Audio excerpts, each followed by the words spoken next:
की आजादी के लिए, संविधान को बचाने के लिए मैंने आवाज उठाया। मेरी बातों को अनसुनी किया तो मैंने बीजेपी को छोड़ दिया और सांसद को छोड़ करके पूरे भारत के बहुजन समाज को जगाने के लिए मैं आप लोग के बीच में आई हूँ।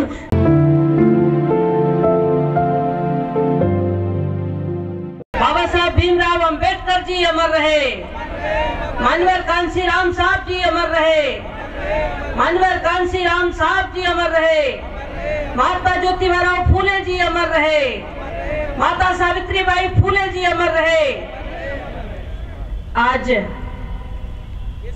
न्याय अधिकार सम्मेलन के रामलीला ग्राउंड के इस कार्यक्रम में सम्मानित मंच कार्यक्रम में अपना अमूल्य समय निकाल कर यहाँ उपस्थित सभी हमारे पितापुर बुजुर्गों, माताओं, बहनों, भाइयों, सोशल मीडिया के बंधुओं, आप सबका मैं हार्दिक स्वागत करती हूँ।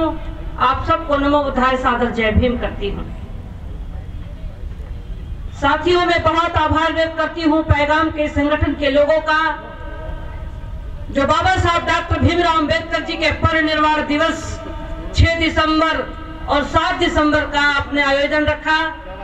भारत के तमाम सामाजिक संगठन, राजनीतिक संगठन के लोगों को मंच पर बुलाकर एकत्रित कर 2024 में दिशा परिवर्तन, सामाजिक परिवर्तन, राजनीतिक परिवर्तन के लिए जो आप ये कार्यक्रम कर रहे हैं, इसके लिए मैं अपनी तरफ से आए हुए सभी साथियों की तरफ से तहे दिल से मैं आप सबका संगठन का मैं आभार व्यक्त करती हूँ। और मैं बताना चाहती हूँ साथियों कि बाबा साहब डॉक्टर भीमराव अंबेडकर जी जो भारत के संविधान में बहुजन समाज के लिए जो हक अधिकार हमको दिए हैं, आरक्षण की व्यवस्था दिए हैं, ये बीजेपी आरएसएस की सरकार बहुत साजिश के साथ हमारे अधिकार को खत्म कर रही है।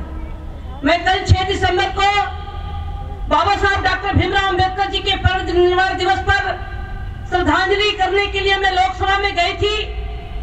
वहां भी बहुत बड़ी साजिश हुई है। बाबा साहब लोकसभा की तरफ उंगली उठा करके बहुजन समाज के लोगों से अपील कर रहे हैं, आगाह कर रहे हैं, क्या भारत के बहुजन साथियों, जिस दिन दिल्ली के कुर्सी पर आप कब्जा कर लेंगे उस दिन भारत का संविधान लागू हो जाएगा, और जिस दिन भारत का संविधान लागू हो जाएगा उस दिन देश में सामाजिक, आर्थिक, राजनीति में सबको बराबरी का हक मिल जाएगा। लेकिन किस तरीके से साजिश में, जिस तरीके से जो गोलाई का जो नक्शा बना हुआ है, उस नक्शा को भी चेंज करके लोकसभा, नई लोकसभा बन रही है। हमारे बहुजन समाज के लोगों को सोचना चाहिए कि जो नई लोकसभा बन रही है उसका कारण क्या है। वो भी एक साजिश है कि जो बाबा साहब अंबेडकर जी का रखा हुआ संविधान है, उस संविधान को बदलने की पूरी साजिश हो चुकी है।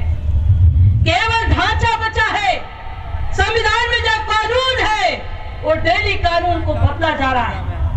साथियों, जागो, मेरे लिए ना सही, भारत के बहुजन समाज के लिए और भारत के बनाए गए भारत के संविधान के लिए आप सब लोग एकजुट होकर के अगर लड़ाई नहीं लड़ेंगे तो 2024 के बाद हम संविधान को नहीं बचा पाएंगे, और अगर संविधान नहीं बचा तो हमारा बहुजन समाज गुलाम हो जाएगा। इस गुलामी से बचाने के लिए मैं सम्मानित मंच को सल्यूट करती हूँ और मैं कहना चाहती हूँ कि अपना ईगो खत्म करें, अपना ईगो खत्म करें, और सारे बहुजन समाज के लोग 2 दिन 4 दिन का दिल्ली में बैठक हो, गोपनीय बैठक हो, और उस बैठक में निर्णायक भूमिका में 2024 में बीजेपी को सत्ता से बाहर करने के लिए पूरी रणनीति तैयार करके और 2024 के लिए मैदान में कूच करें।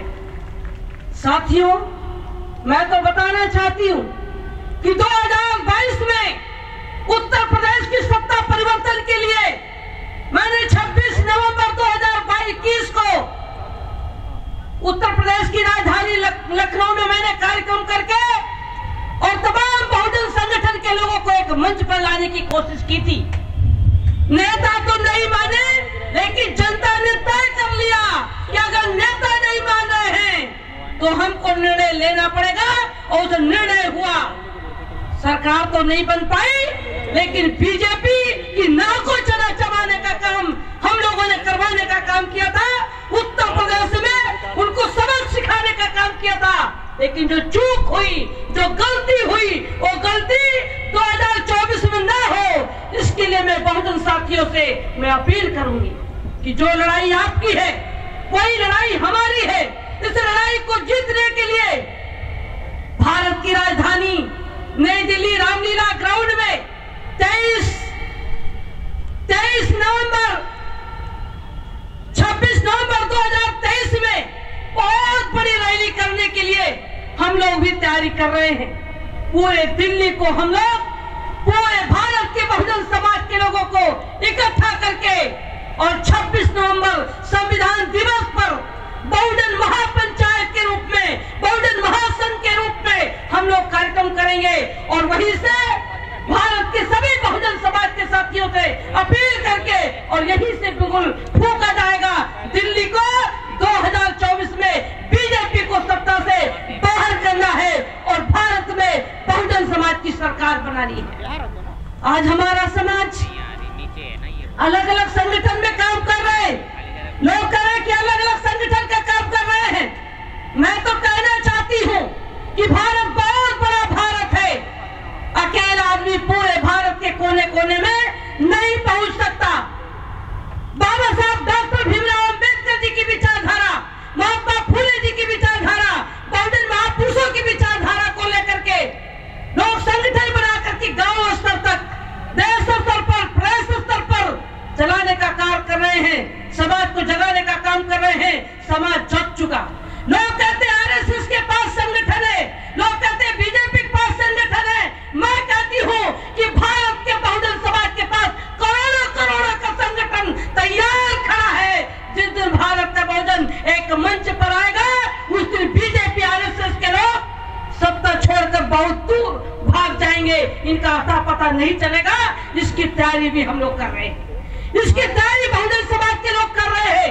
लगातार कार्यक्रम हो रहे हैं, पूरे देश में कार्यक्रम हो रहे हैं। हर दलित, पिछड़ा, ओबीसी, माइनॉरिटी, एसटी समाज के लोग एक मंच पर आ रहे हैं। आयोजन हो रहा है, कार्यक्रम हो रहा है। मैं बहुत शुक्रगुजार हूँ भैया शंभू सिंह जी का, मैं भैया रतन लाल जी का, भैया लक्ष्मण यादव जी का। और हमारे मंच पर बहुत सीनियर लोग बैठे हुए हैं, जज बैठे हुए हैं। मंच पर हमारे वर्तमान में सांसद 2 बार के निर्दलीय सांसद जीत करके आए हैं। ये हम लोग तय कर चुके हैं कि अब हमें भारत की जनता के बीच में जो कार्यक्रम हम यहाँ कर रहे हैं, यहाँ से कार्यक्रम करने के बाद पूरे भारत के लोगों से अपील की जाए कि गांव के लोगों को तैयार किया जाए। जो इलेक्शन के मौके पर जो हमारे बहुजन समाज के लोगों को लालच दे करके पैसे से खरीदने की जो साजिश कर रहे हैं, माननीय कांशीराम साहब जी ने कहा था क्या है, बहुजन समाज के लोगों को ना बिकने वाला बहुजन समाज बना करके उन्होंने तैयार किया था। उस समय माननीय कांशीराम साहब जी ने कहा था कि जितनी जिसकी संख्या भारी उतनी उसकी हिस्सेदारी, वोट हमारा राज तुम्हारा, नहीं चलेगा, नहीं चलेगा। ये माननीय कांशीराम साहब जी का नारा था। माननीय कांशीराम साहब जी ने अभी कहा था, उस समय भी हमारे वोटों को खरीदा जाता था। उस समय हमारे वोटों को साजिश के तहत उनको डिस्टर्ब करने की कोशिश की जाती थी। कभी हिंदू मुस्लिम, कभी भारत पाकिस्तान, कभी मंदिर मस्जिद। ये जब चुनाव आता है तो कहते हैं तुम हो हिंदू, हम ही हिंदू, हम है हिंदू, 100 करोड़ देंगे उनको, तोड़ मरोड़, हिंदू हिंदुस्तान कहाँ से आया, मुसलमान भेजो उनको पाकिस्तान, वरना मारो इनका जान, भेज दो इनको कब्रिस्तान। हमारे लोग नहीं समझ पाते थे तो कहते थे जय श्री राम। हमारे लोग नहीं समझ पाते थे। लेकिन मैं अब आप लोगों से बताना चाहती हूँ कि अब बहुजन समाज का वो नारा बदल गया है। अब बहुजन समाज के लोग समझ गए हैं। अब इनके नारों में पड़ने वाले नहीं है, हिंदू मुस्लिम में पड़ने वाले नहीं है। हमारा देश धर्म से नहीं चलता, संविधान से चलता है। हमको धर्म नहीं चाहिए, हमको आजादी चाहिए, हमको नौकरी चाहिए, हमको रोजगार चाहिए, हमको बराबर का हक चाहिए, हमको सम्मान चाहिए, हमें संविधान चाहिए, हमें सुरक्षा चाहिए, हमें न्याय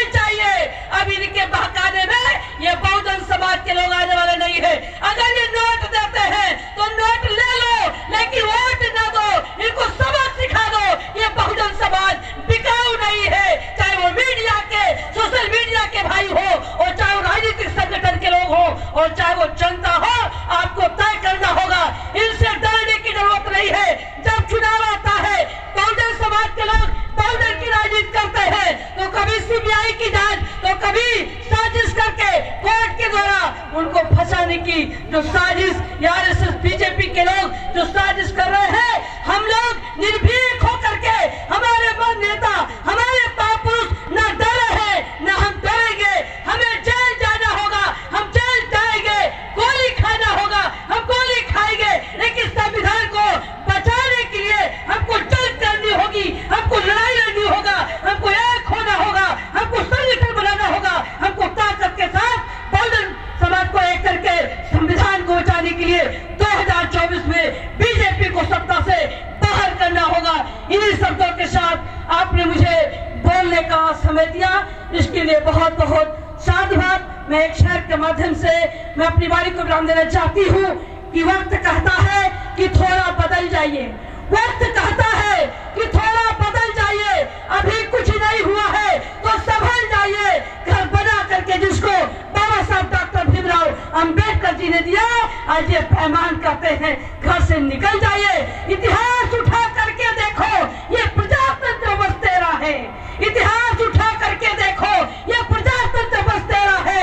आज जिसके हाथों में सिसक रहा वो पैमान छलिया और लुटेरा है, वो संविधान के साथ घात करने की साजिश कर रहा है। इसका पर्दाफाश हम लोग कर चुके हैं। जागो साथी, जागो साथी, संविधान को बचाने के लिए, लोकतंत्र को बचाने के लिए, आजादी को बचाने के लिए अपने महापुरुषों ने जो रास्ता बनाया है, उस रास्ता पर चलकर संविधान को बचा करके हम सब लोग आजादी के लिए संघर्ष करें। इन शब्दों के साथ अपनी वाणी को विराम देते हुए विदा लेना चाहती हूँ। जय भीम, जय भारत, जय माता सावित्रीबाई फुले।